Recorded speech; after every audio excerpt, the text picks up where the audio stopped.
ನೂತನ ಸಚಿವರಾಗಿ 20 ಮಂದಿ ಶಾಸಕರು ಇವತ್ತು ಸಚಿವರಾಗಿ ಪ್ರಮಾಣ ವಚನವನ್ನು ಸ್ವೀಕಾರ ಮಾಡಲಿದ್ದಾರೆ. ಲೋಕಭವನದ ಗಾಜಿನ ಮನೆಯಲ್ಲಿ ಸಂಜೆ 4 ಗಂಟೆಗೆ 4 ಗಂಟೆ 5 ನಿಮಿಷದ ಸುಮಾರಿಗೆ ಈ ಒಂದು ಪ್ರಮಾಣ ವಚನ ಕಾರ್ಯಕ್ರಮ ನಡೆಯುತ್ತೆ. ಈ ಹಿನ್ನೆಲೆ ಲೋಕಭವನದ ಮುಂಭಾಗದಲ್ಲಿ ಬಿಗಿ ಭದ್ರತೆಯನ್ನು ಕೈಗೊಳ್ಳಲಾಗಿದೆ. ನೋಡ್ತಾ ಇರಬಹುದು ಇಲ್ಲಿ ಹಿರಿಯ ಪೊಲೀಸ್ ಅಧಿಕಾರಿಗಳು ಕೂಡ ಸ್ಥಳಕ್ಕೆ ಬಂದಿದ್ದಾರೆ. ಖುದ್ದು ಡಿಸಿಪಿ ಮೊಹಮ್ಮದ್ ಸುಜೀತ್ ಅವರು ಕೂಡ ಇದೀಗ ಸ್ಥಳಕ್ಕೆ ಬಂದು ಇಲ್ಲಿ ಪರಿಶೀಲನೆ ಮಾಡುವಂತಹ ಒಂದು ಕೆಲಸವನ್ನು ಕೂಡ ಮಾಡಿದ್ದಾರೆ. ಈ ಒಂದು ಏನು ಇವತ್ತು ಪ್ರಮಾಣ ವಚನ ಸ್ವೀಕಾರ ಆಗುವಂತಹ ಸಂದರ್ಭದಲ್ಲಿ ಯಾವುದೇ ರೀತಿಯಲ್ಲಿ ಲೋಪ ಆಗಬಾರ್ದು ಅನ್ನೋ ನಿಟ್ಟಿನಲ್ಲಿ ಕೂಡ ಬಿಗಿ ಭದ್ರತೆಯನ್ನು ಕೂಡ ಕೈಗೊಳ್ಳಲಾಗಿದೆ. ಸಂಚಾರ ದಟ್ಟಣೆ ನಿವಾರಣೆಗೆ ಕೂಡ ಇದೀಗ ಪೊಲೀಸರು ಕೂಡ ಪರ್ಯಾಯ ಮಾರ್ಗವನ್ನು ಕೂಡ ಈಗ ಅನುಸರಿಸಿದ್ದಾರೆ. ಜೊತೆಗೆ ಬ್ಯಾರಿಕೇಡ್ ಹಾಕಿ ಬಿಗಿ ಭದ್ರತೆಯನ್ನು ಕೂಡ ಕೈಗೊಂಡಿರುವಂಥದ್ದು. ಇವತ್ತು ಸಂಜೆ 4 ಗಂಟೆ 5 ನಿಮಿಷದ ಸುಮಾರಿಗೆ 20 ಮಂದಿ ಶಾಸಕರು ಸಚಿವರಾಗಿ ಪ್ರಮಾಣ ವಚನವನ್ನು ಸ್ವೀಕಾರ ಮಾಡಲಿದ್ದಾರೆ.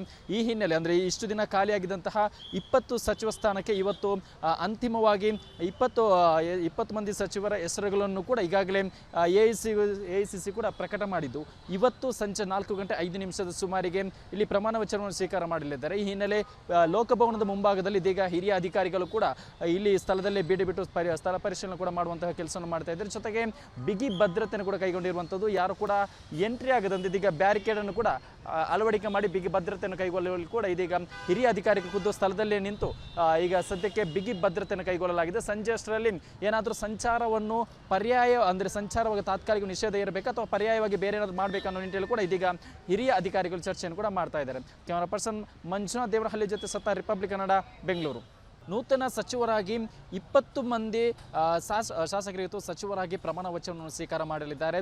ಲೋಕಭವನದ ಗಾಜಿನ ಮನೆಯಲ್ಲಿ ಸಂಜೆ 4 ಗಂಟೆಗೆ 4 ಗಂಟೆ 5 ನಿಮಿಷದ ಸುಮಾರಿಗೆ ಈ ಒಂದು ಪ್ರಮಾಣ ವಚನ ಕಾರ್ಯಕ್ರಮ ನಡೆಯುತ್ತೆ. ಈ ಹಿನ್ನೆಲೆ ಲೋಕಭವನದ ಮುಂಭಾಗದಲ್ಲಿ ಬಿಗಿ ಭದ್ರತೆಯನ್ನು ಕೈಗೊಳ್ಳಲಾಗಿದೆ. ನೋಡ್ತಾ ಇರಬಹುದು ಇಲ್ಲಿ ಹಿರಿಯ ಪೊಲೀಸ್ ಅಧಿಕಾರಿಗಳು ಕೂಡ ಸ್ಥಳಕ್ಕೆ ಬಂದಿದ್ದಾರೆ. ಖುದ್ದು ಡಿಸಿಪಿ ಮೊಹಮ್ಮದ್ ಸುಜೀತ್ ಅವರು ಕೂಡ ಇದೀಗ ಸ್ಥಳಕ್ಕೆ ಬಂದು ಇಲ್ಲಿ ಪರಿಶೀಲನೆ ಮಾಡುವಂತಹ ಒಂದು ಕೆಲಸವನ್ನು ಕೂಡ ಮಾಡಿದ್ದಾರೆ. ಈ ಒಂದು ಏನು ಇವತ್ತು ಪ್ರಮಾಣ ವಚನ ಸ್ವೀಕಾರ ಆಗುವಂತಹ ಸಂದರ್ಭದಲ್ಲಿ ಯಾವುದೇ ರೀತಿಯಲ್ಲಿ ಲೋಪ ಆಗಬಾರ್ದು ಅನ್ನೋ ನಿಟ್ಟಿನಲ್ಲಿ ಕೂಡ ಬಿಗಿ ಭದ್ರತೆಯನ್ನು ಕೂಡ ಕೈಗೊಳ್ಳಲಾಗಿದೆ. ಸಂಚಾರ ದಟ್ಟಣೆ ನಿವಾರಣೆಗೆ ಕೂಡ ಇದೀಗ ಪೊಲೀಸರು ಕೂಡ ಪರ್ಯಾಯ ಮಾರ್ಗವನ್ನು ಕೂಡ ಈಗ ಅನುಸರಿಸಿದ್ದಾರೆ. ಜೊತೆಗೆ ಬ್ಯಾರಿಕೇಡ್ ಹಾಕಿ ಬಿಗಿ ಭದ್ರತೆಯನ್ನು ಕೂಡ ಕೈಗೊಂಡಿರುವಂಥದ್ದು. ಇವತ್ತು ಸಂಜೆ 4 ಗಂಟೆ 5 ನಿಮಿಷದ ಸುಮಾರಿಗೆ 20 ಮಂದಿ ಶಾಸಕರು ಸಚಿವರಾಗಿ ಪ್ರಮಾಣ ವಚನವನ್ನು ಸ್ವೀಕಾರ ಮಾಡಲಿದ್ದಾರೆ. ಈ ಹಿನ್ನೆಲೆ ಅಂದರೆ ಇಷ್ಟು ದಿನ ಖಾಲಿಯಾಗಿದ್ದಂತಹ 20 ಸಚಿವ ಸ್ಥಾನಕ್ಕೆ ಇವತ್ತು ಅಂತಿಮವಾಗಿ 20 ಮಂದಿ ಸಚಿವರ ಹೆಸರುಗಳನ್ನು ಕೂಡ ಈಗಾಗಲೇ AICC ಕೂಡ ಪ್ರಕಟ ಮಾಡಿದ್ದು ಇವತ್ತು ಸಂಜೆ 4 ಗಂಟೆ 5 ನಿಮಿಷದ ಸುಮಾರಿಗೆ ಇಲ್ಲಿ ಪ್ರಮಾಣ ವಚನವನ್ನು ಸ್ವೀಕಾರ ಮಾಡಲಿದ್ದಾರೆ. ಈ ಹಿನ್ನೆಲೆ ಲೋಕಭವನದ ಮುಂಭಾಗದಲ್ಲಿ ಇದೀಗ ಹಿರಿಯ ಅಧಿಕಾರಿಗಳು ಕೂಡ ಇಲ್ಲಿ ಸ್ಥಳದಲ್ಲೇ ಬೀಡು ಬಿಟ್ಟು ಸ್ಥಳ ಪರಿಶೀಲನೆ ಕೂಡ ಮಾಡುವಂತಹ ಕೆಲಸವನ್ನು ಮಾಡ್ತಾ ಇದ್ದಾರೆ. ಜೊತೆಗೆ ಬಿಗಿ ಭದ್ರತೆಯನ್ನು ಕೂಡ ಕೈಗೊಂಡಿರುವಂಥದ್ದು. ಯಾರು ಕೂಡ ಎಂಟ್ರಿ ಆಗದಂತೆ ಇದೀಗ ಬ್ಯಾರಿಕೇಡನ್ನು ಕೂಡ ಅಳವಡಿಕೆ ಮಾಡಿ ಬಿಗಿ ಭದ್ರತೆಯನ್ನು ಕೈಗೊಳ್ಳಲು ಕೂಡ ಇದೀಗ ಹಿರಿಯ ಅಧಿಕಾರಿಗಳು ಖುದ್ದು ಸ್ಥಳದಲ್ಲೇ ನಿಂತು ಈಗ ಸದ್ಯಕ್ಕೆ ಬಿಗಿ ಭದ್ರತೆಯನ್ನು ಕೈಗೊಳ್ಳಲಾಗಿದೆ. ಸಂಜೆ ಅಷ್ಟರಲ್ಲಿ ಏನಾದರೂ ಸಂಚಾರವನ್ನು ಪರ್ಯಾಯ ಅಂದರೆ ಸಂಚಾರವಾಗಿ ತಾತ್ಕಾಲಿಕ ನಿಷೇಧ ಇರಬೇಕು ಅಥವಾ ಪರ್ಯಾಯವಾಗಿ ಬೇರೆ ಏನಾದರೂ ಮಾಡಬೇಕನ್ನೋ ನಿಟ್ಟಿನಲ್ಲಿ ಕೂಡ ಇದೀಗ ಹಿರಿಯ ಅಧಿಕಾರಿಗಳು ಚರ್ಚೆಯನ್ನು ಕೂಡ ಮಾಡ್ತಾ ಇದ್ದಾರೆ. ಕ್ಯಾಮರಾ ಪರ್ಸನ್ ಮಂಜುನಾಥ್ ದೇವರಹಳ್ಳಿ ಜೊತೆ ಸತ್ತ ರಿಪಬ್ಲಿಕ್ ಕನ್ನಡ, ಬೆಂಗಳೂರು.